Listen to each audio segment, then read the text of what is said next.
Bons irmãos, peço da igreja graça, paz de Cristo. Vamos continuar roubando, adorando a Senhor, é isso? Nós vamos fazer isso, só que agora com a sua palavra, a exposição, a leitura e a exposição da sua palavra.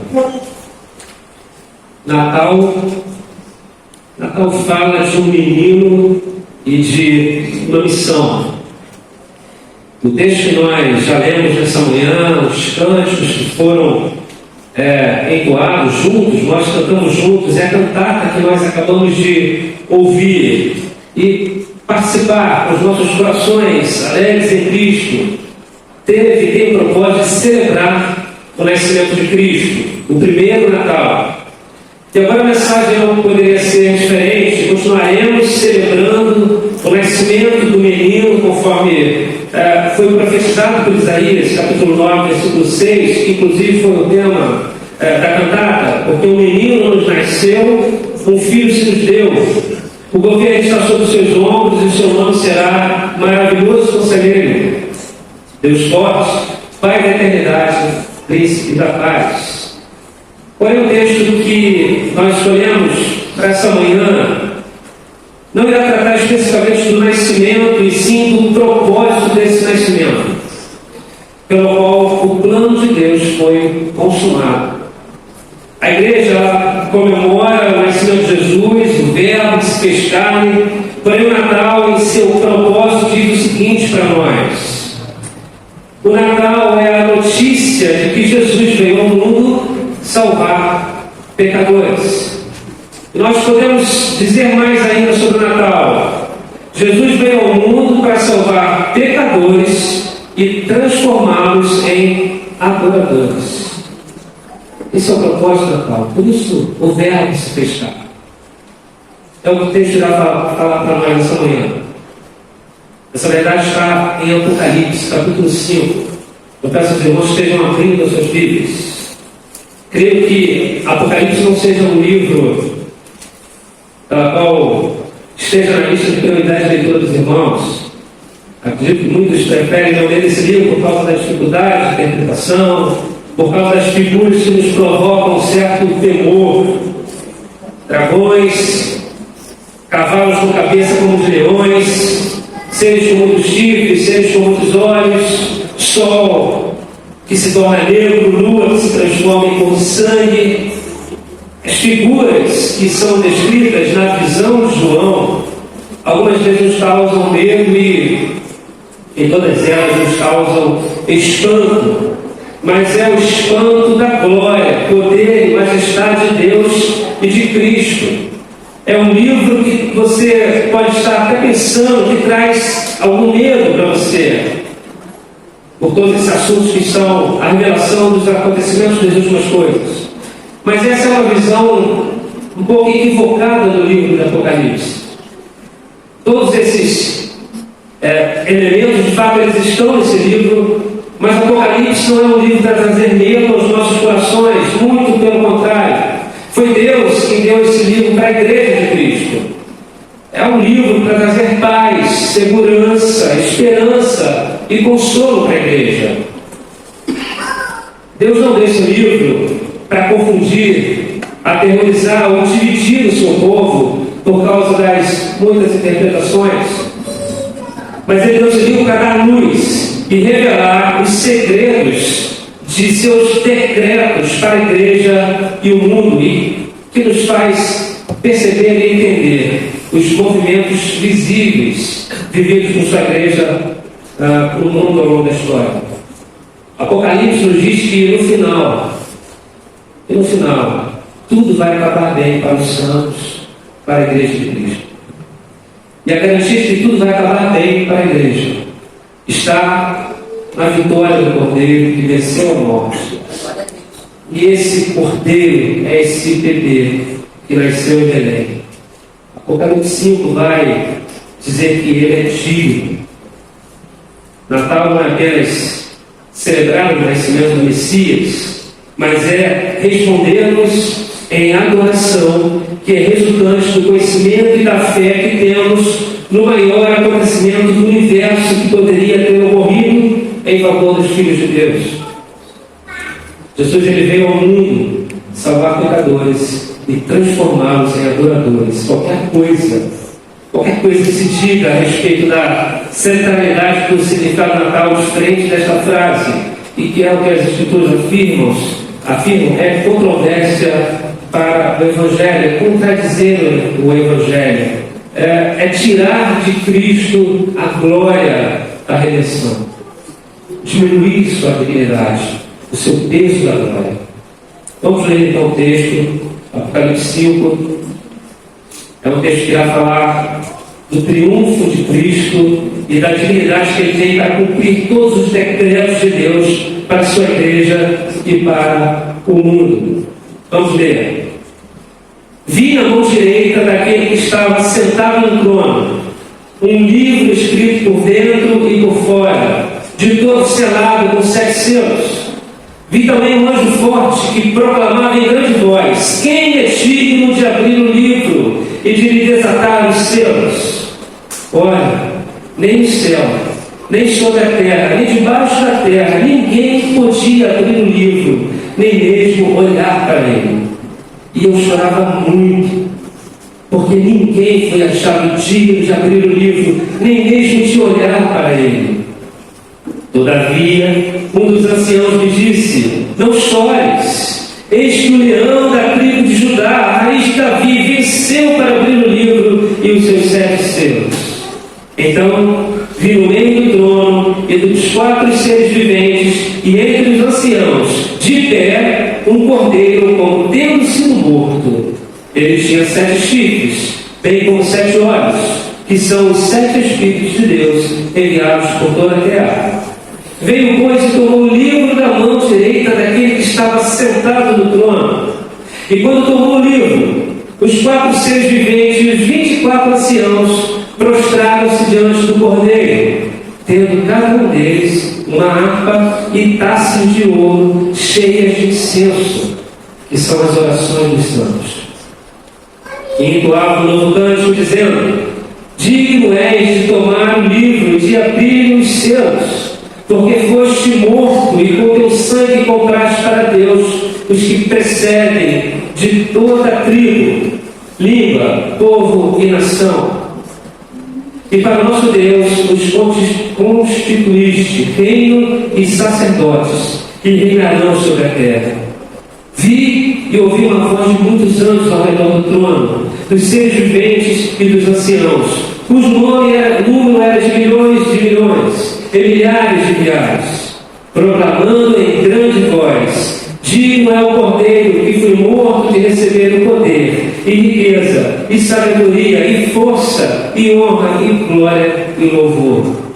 Então ouvi que toda criatura que há no céu e sobre a terra, debaixo da terra e sobre o mar, e tudo que neles há, estava dizendo: aquele que está sentado no trono e ao cordeiro seja o louvor, e a honra, e a glória, e o domínio pelos séculos dos séculos. E os 4 seres viventes respondiam: amém. Também os anciãos prostraram-se e adoraram. Que texto maravilhoso, cheio de glória nós acabamos de ler. Ao ler esse texto, a minha mente tenta imprimir essa visão que João estava tendo nesse momento tão sublime da revelação das coisas que iriam acontecer. Tanta coisa maravilhosa sendo dita aqui nesse texto sobre o Pai, o Filho, sobre Deus e Jesus e sobre o destino da igreja de Cristo e do mundo. A visão do leão cordeiro, cordeiro e leão, o único digno de pegar o livro e desatar os selos.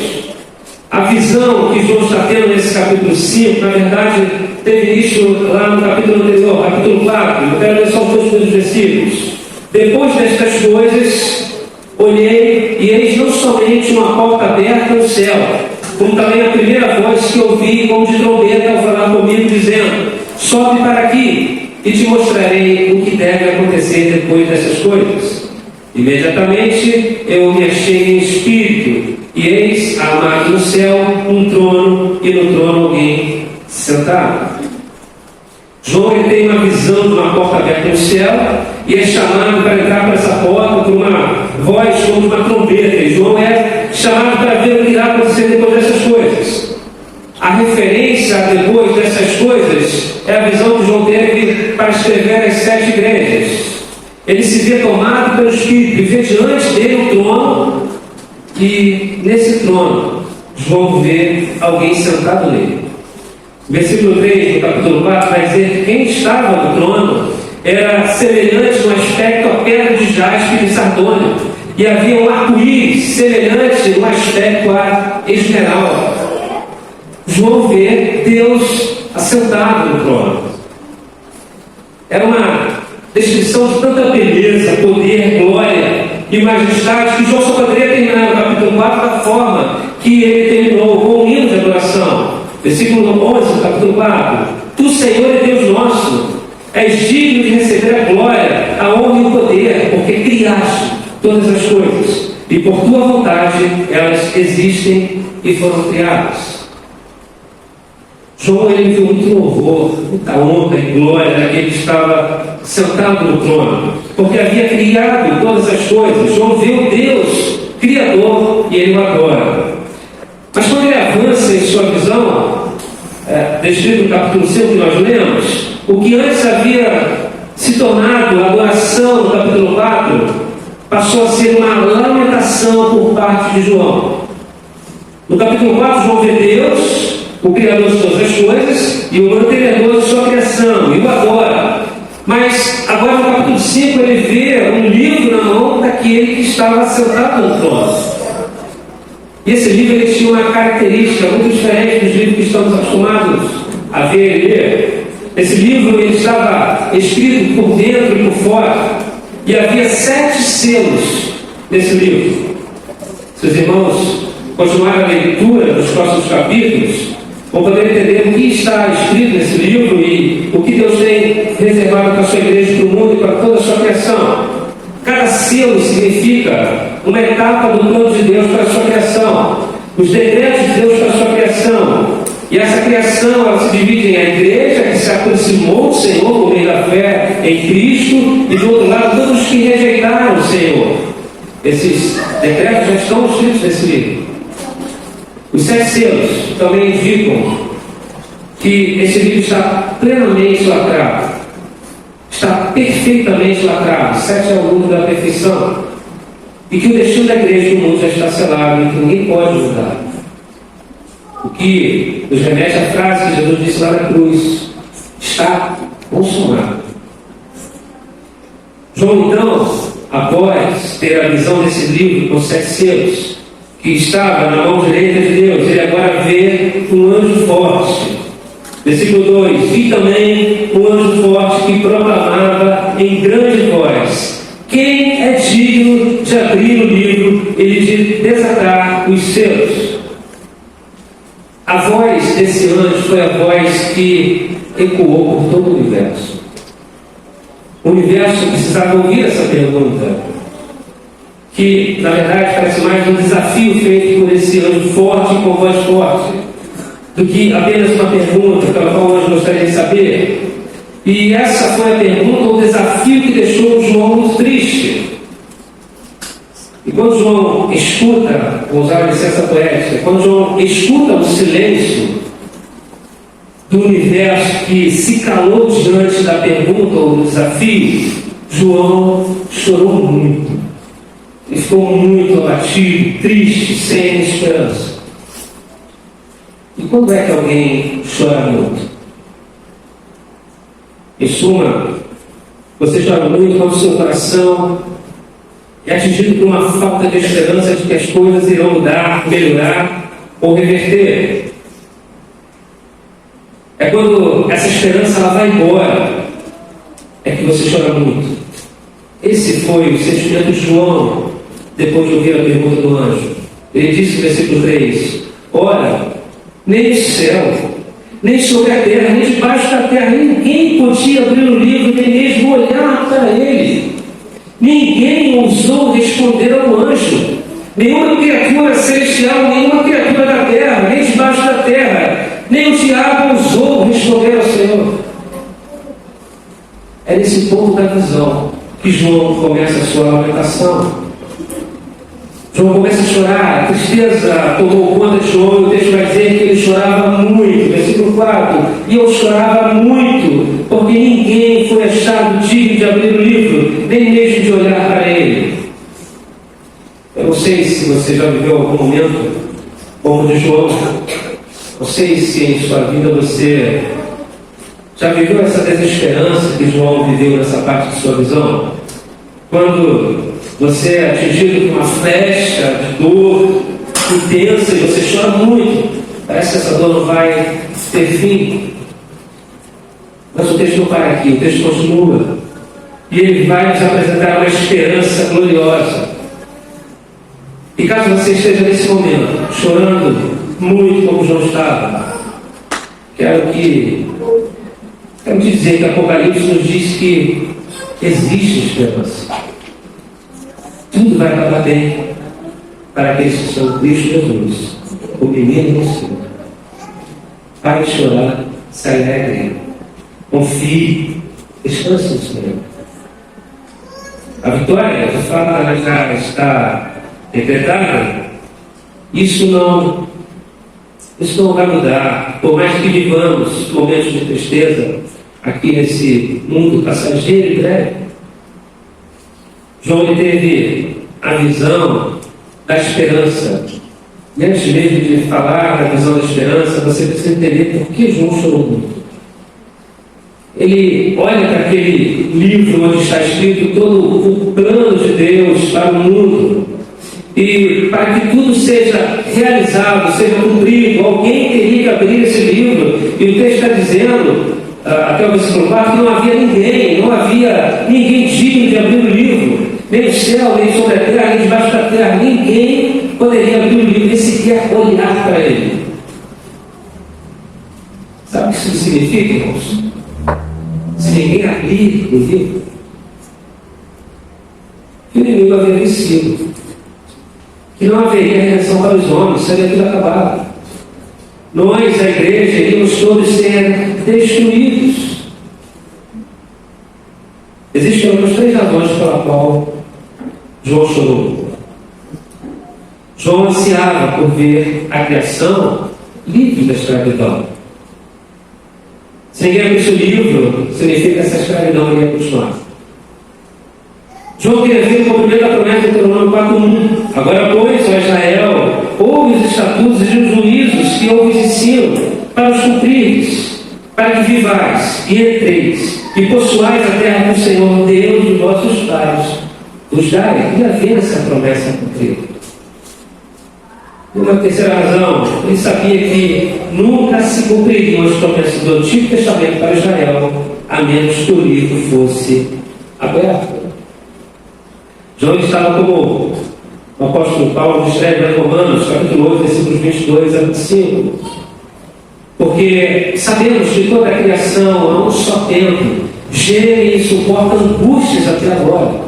E não somente ela, mas todos nós, que temos as primícias do Espírito, igualmente gememos em nosso íntimo, aguardando a adoção de filhos, a redenção do nosso corpo, porque na esperança fomos salvos.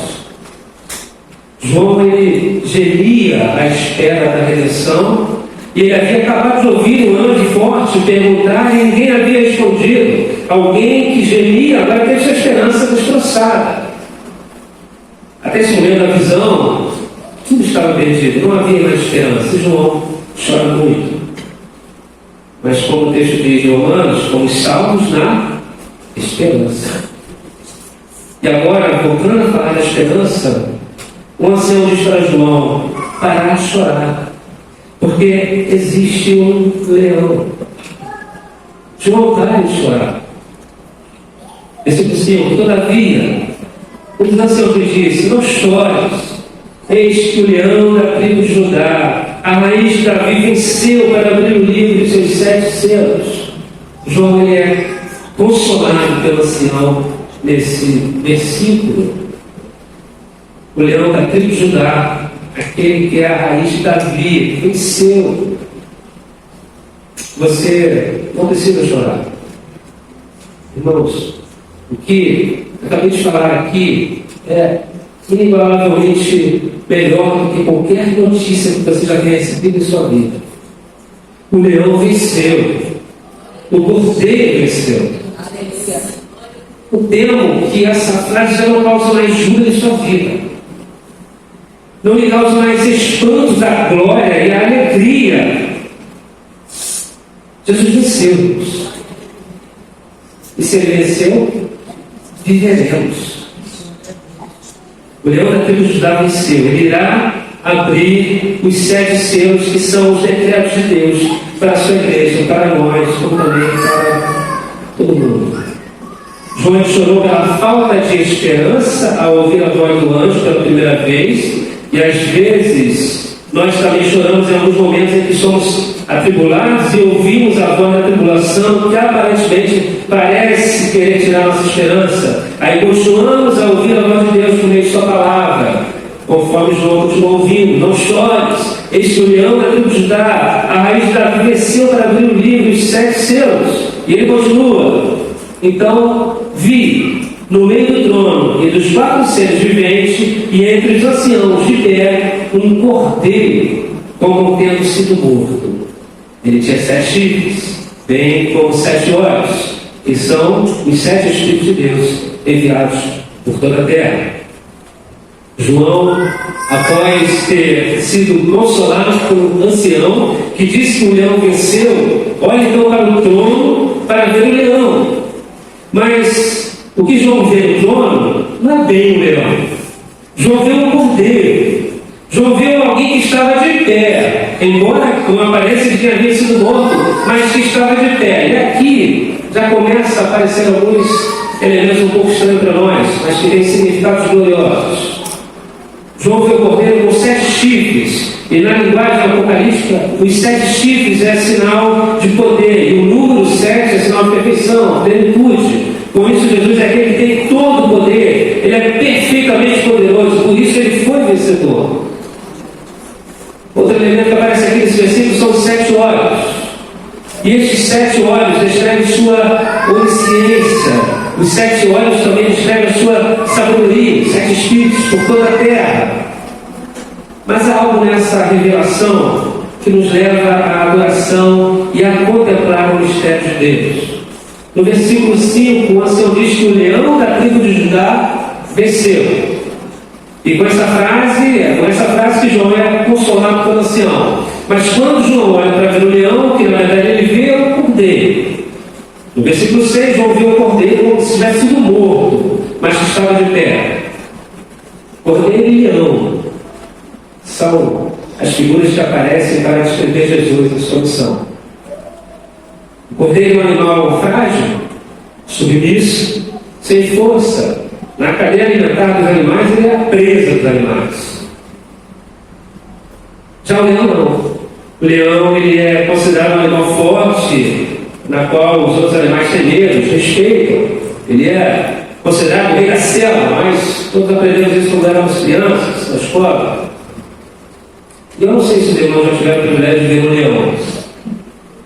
Nenhuma visita, eu vi os parentes lá, o pai da minha esposa, Volta Redonda, o Horto.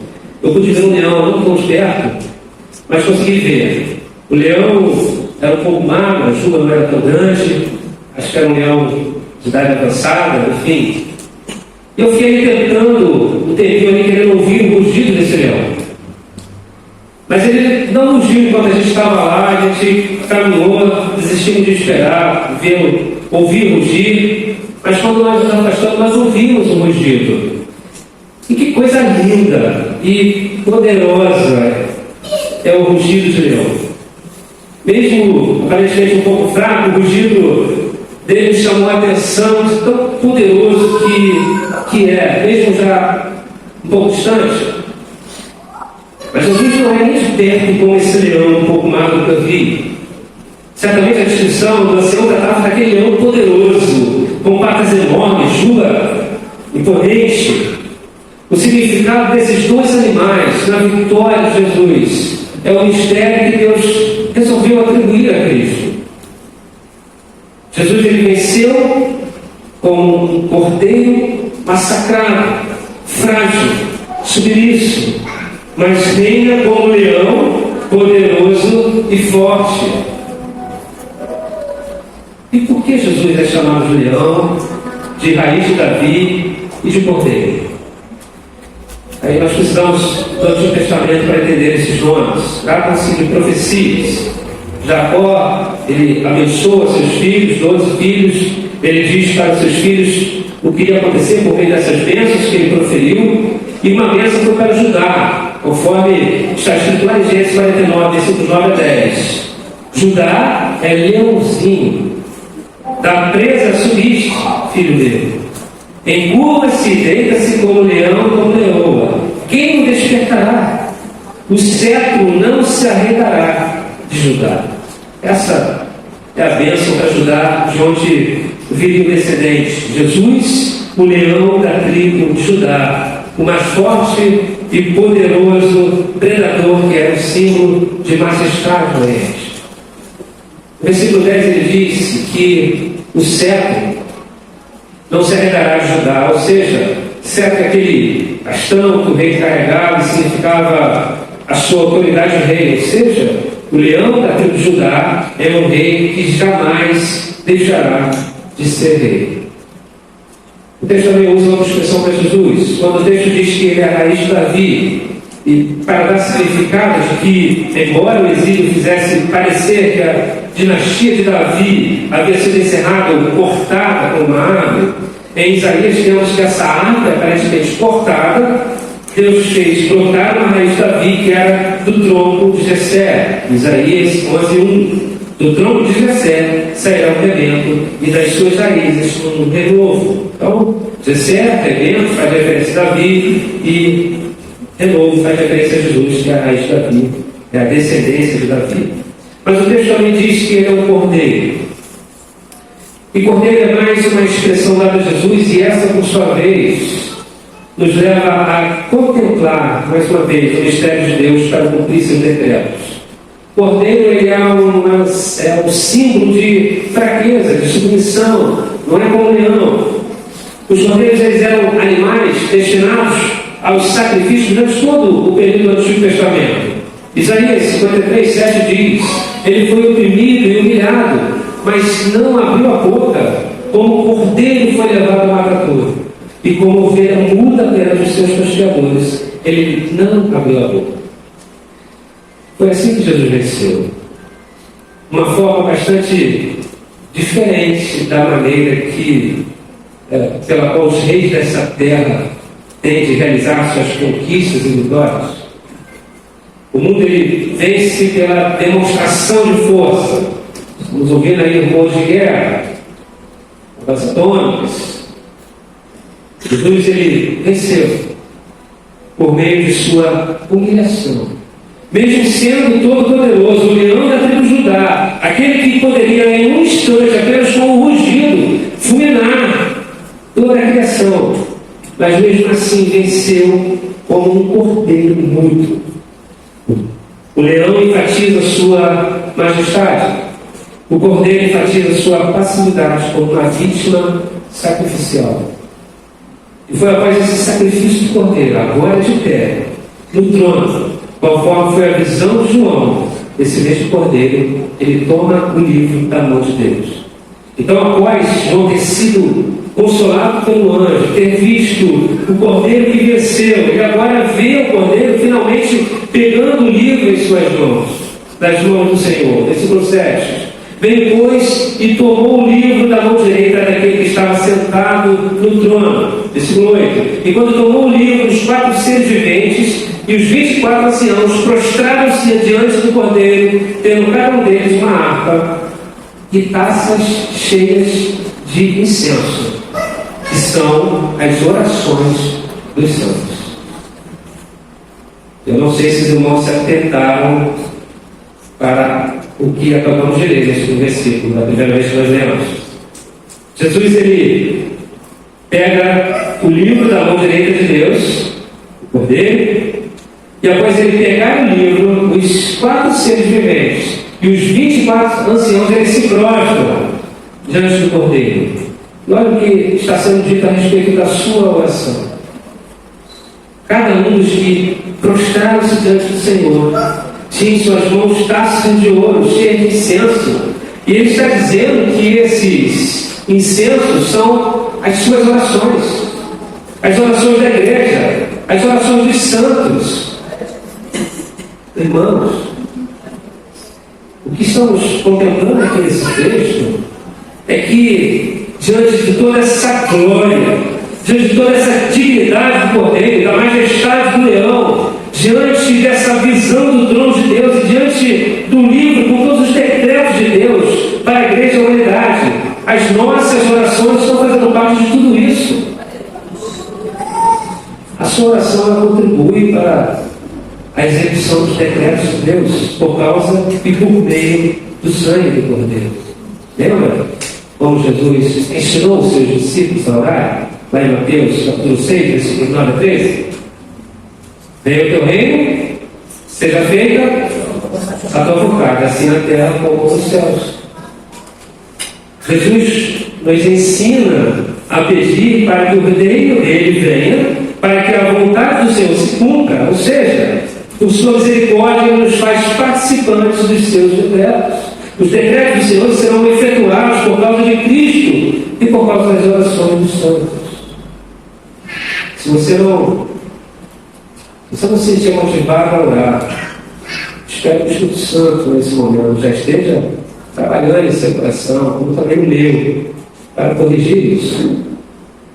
Diante de tanta glória, poder, soberania, majestade, decretos do Senhor, nossas orações estão fazendo parte de toda essa glória, para que todas elas se cumpram no Senhor. Isso acontece quando eu e o Senhor oramos pela salvação dos nossos parentes e amigos, quando oramos por nossa igreja, quando oramos conforme a vontade do Senhor, conforme foi ensinado, venha a nós o que eu tenho, seja feita a sua vontade. Nós, pecador, miserável homem que sou, tenho minhas orações guardadas em taças de ouro, no lugar mais santo e com aquele que é totalmente santo e digno, e sendo apresentados como incenso de adoração ao Senhor. Irmãos, diante desse texto, irmãos, vamos orar nós. As orações que fizemos nessa manhã já estão nessas taças de ouro. Os céus estão sendo apresentadas como incenso, aroma agradável ao Senhor nesse momento. Amém? Eu quero já aproveitar para fazer um convite do nosso último encontro de oração. Nosso último reunião de oração, no dia 26, aqui na igreja. Diante disso, diante daquilo que foi lido, não deixe de participar desse momento. Vamos encher as taças de ouro dos céus. Isso já deveria ser a motivação suprema para te fazer orar. Adore ao Senhor por meio de suas orações sinceras de louvor ao Cordeiro. E não apenas para pedir aquilo que você acha que está precisando, mas para pedir que o reino dele venha, para que almas sejam alcançadas pelo Evangelho, para que a igreja dele cresça e frutifique em obras de amor ao próximo. Esses são todos os motivos legítimos de oração. E as maravilhas da visão de João então continuam. Após o Cordeiro tomar o livro, e os 4 seres viventes, os 24 anciãos que prostraram-se com as nossas orações nas taças, o primeiro louvor que acontece nos céus. Versículo 9. Entoavam um novo cântico, dizendo: digno és de tomar o livro e de abrir os seus, porque foste morto, e com o teu sangue compraste para Deus os que procedem de toda tribo, língua, povo e nação. Esse é o primeiro louvor entoado para o Senhor nesse capítulo. Os seres celestiais, eles louvam ao Senhor por sua divindade, porque ele foi morto e o seu sangue tem muito valor. Tem tanto valor que comprou para Deus filhos de toda tribo, toda língua, todo o povo nação. Jesus viveu uma vida sem qualquer pecado. Foi plenamente obediente ao Pai Santo. Por isso que seu sangue derramado tem tanto valor. Por isso ele é digno. Ainda mais, seu sangue tem tanto valor que foi capaz de nos transformar em reis e sacerdotes. O versículo 10 está dizendo: e para o nosso Deus os constituíste reino e sacerdotes, e reinarão sobre a terra. Nós não fomos apenas salvos de nossa condenação eterna, o que já seria muito para nós. Ele concedeu ao seu povo adquirido um privilégio extraordinário. Ele nos fez ser seu povo de propriedade exclusiva. 1 Pedro 2,9 está afirmando: vós, porém, sois raça eleita, sacerdócio real, nação santa, povo de propriedade exclusiva de Deus, a fim de proclamar as virtudes daquele que vos chamou das trevas para a sua maravilhosa luz. Seu sangue nos concedeu o status de reis e sacerdotes de seu reino. Nós iremos reinar com Jesus. Nós iremos julgar o mundo com Jesus naquele grande dia. E tudo isso por causa do Cordeiro de Deus. Em seguida, João vê e ouve o segundo louvor, agora com o acréscimo de milhões e milhões e milhares de anciãos. Versículo 11 e 12. Vi e ouvi uma voz de um dos anjos ao redor do trono, dos seres viventes e dos anciãos, cujo número era de milhões e milhares de milhares, proclamando em grande voz: digno é o Cordeiro que foi morto de receber o poder, e riqueza, e sabedoria, e força, e honra, e glória, e louvor. Nesse segundo louvor, a dignidade de Cristo é exaltada mais uma vez. Mas o que é dignidade? O que significa ser digno? Atios é a escrita nobreza da palavra digno, e o seu significado nos dá a ideia de algo que é comparado em peso, que é pesado, que tem peso. Para entender melhor, podemos fazer uma comparação com o texto que o apóstolo Paulo cita lá em 2 Coríntios, capítulo 4, versículo 17. Ele diz: pois os nossos sofrimentos, leves e momentâneos, estão produzindo para nós uma glória eterna que pesa mais que todos eles. A glória eterna, ela é mais pesada, ela é mais digna do que os sofrimentos leves e momentâneos. Numa balança, os sofrimentos de um lado são mais leves que a glória eterna do outro lado da balança. Dignidade é isso. É o que o segundo louvor está dizendo sobre Jesus. Versículo 12: digno é o Cordeiro. Quando aplicamos o conceito de significado digno como algo que tem mais peso, nós podemos imaginar uma grande balança cósmica. E aí nós colocamos de um lado da balança toda a criação de Deus, todos os anjos, anciãos, toda a natureza, todos os animais, todos os povos, todas as nações, o universo, tudo de um lado da balança. E se colocarmos Cristo no outro lado da balança, Cristo terá infinitamente maior peso que toda a sua criação. O peso da glória de Cristo faz com que toda a criação flutue como pequenas penas, como uma pequena gota. Tamanha é a sua dignidade, tamanha é a sua glória. Isaías também faz essa comparação do significado do peso da dignidade de Deus em seu livro, lá no capítulo 40, versículo 15, onde ele diz: eis que as nações são consideradas por ele como um pingo que cai de um balde e como um grão de pó na balança. Todas as nações são perante ele, se percebe, como coisa que não é nada. Ele as considera menos do que nada, como um vácuo. Versículo 18: coisa semelhante confrontareis com ele. Veja se essa não foi a pergunta do anjo. Quem é digno de abrir o livro? Ele coloca uma balança e coloca todas as coisas no lado da balança. Quem vai poder ser considerado em igual peso do que Cristo? Jesus é o Cordeiro que estava no meio do trono. Ou seja, ele é um com o Pai. Foi o que ele disse para os discípulos: quem vê a mim, vê o Pai. Então, ele pegou o livro com os decretos de Deus para fazer cumprir todo o plano de salvação, de condenação também. E esse louvor se estendeu não somente nos céus, mas também a toda a criatura sobre a terra e debaixo da terra.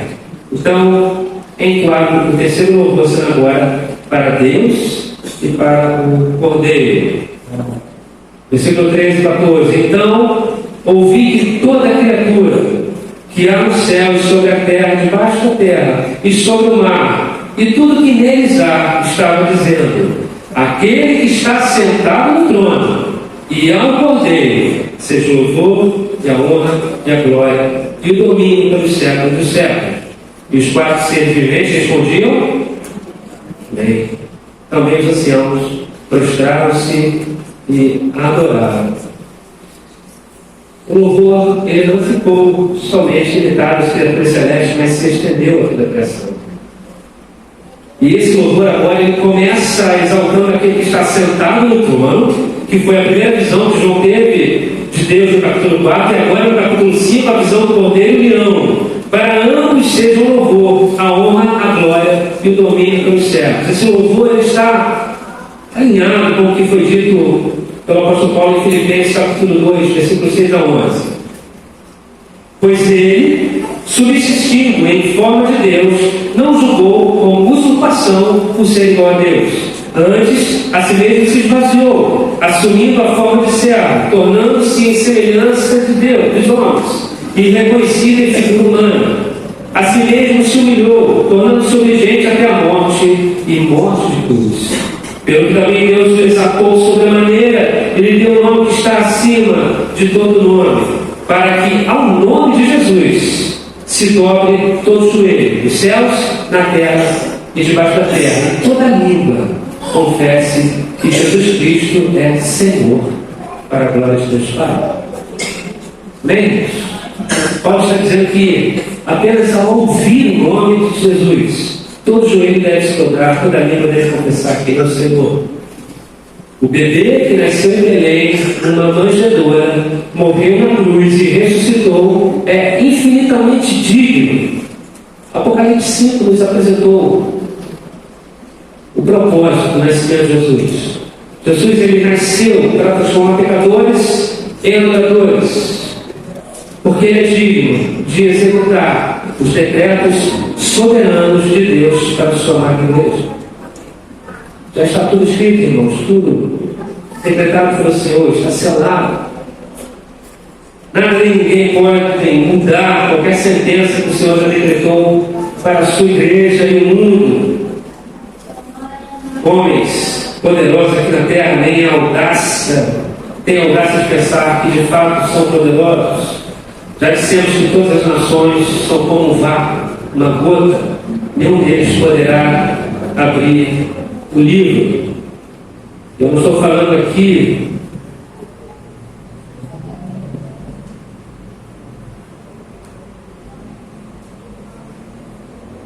de um decreto a qual Deus não se relaciona com a humanidade.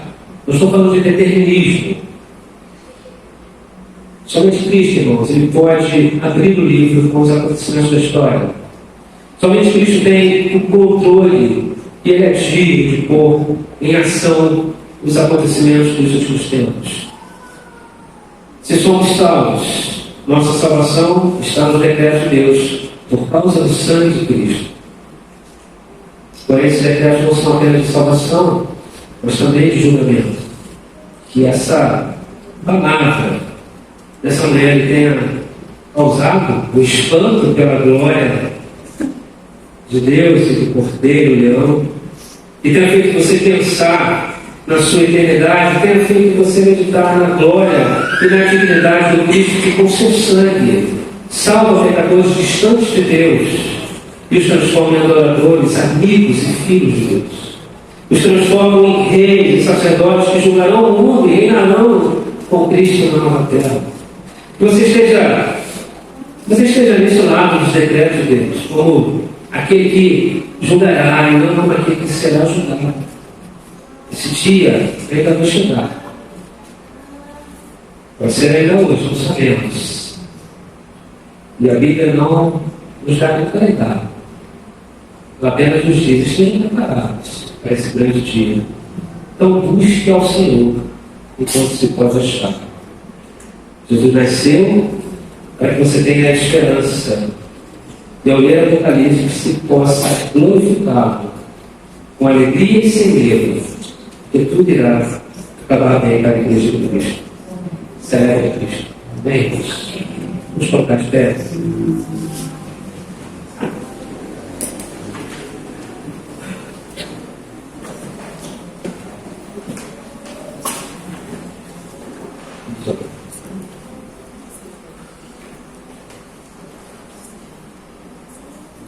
Senhor, nosso Deus, nosso amado Pai. Obrigado, Deus, por essa palavra que nós lemos nas duas Escrituras, em Apocalipse. Esse texto tão cheio de maravilhas e glórias, tão cheio da presença do Senhor, cheio da dignidade do Cordeiro que venceu humilhado na cruz, mas que reina como um leão. Ó Senhor, que nossos corações tenham sido de fato invadidos por essas verdades e que Teu Espírito Santo nos faça ter a alegria de que somos reis e sacerdotes comprados pelo sangue de Cristo. Isso é tão glorioso para nós, pecadores.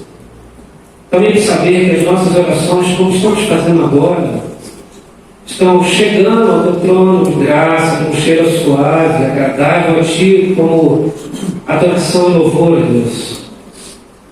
Nosso coração seja cada dia mais impulsionado, de gratidão, de louvor a Ti, que de fato venhamos orar mais, Te adorar mais pelas nossas orações, reconhecendo, Deus, que sem Ti nada podemos e nada fazemos. Ó Deus, aplica a Tua palavra em nossos corações, em nome de Jesus. Amém. Amém. Quero que você pegue seus elementos. Nós estaremos celebrando aquele que é digno, Cordeiro que foi morto, mas ressuscitou. E por isso que hoje agora nós estamos aqui, adorando, exaltando, crendo e tendo a esperança que um dia iremos adorar com toda a criação do Senhor.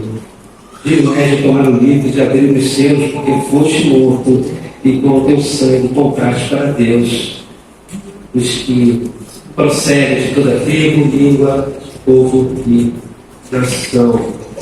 Então, memória dele, memória daquilo que ele fez na cruz do Calvário. Vamos todos.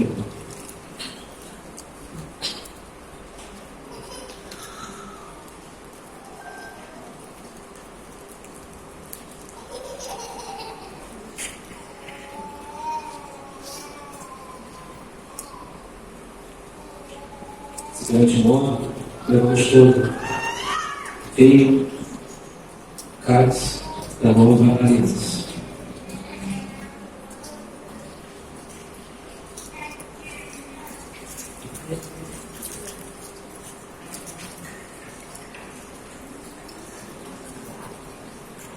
E que o amor de Deus, o Pai,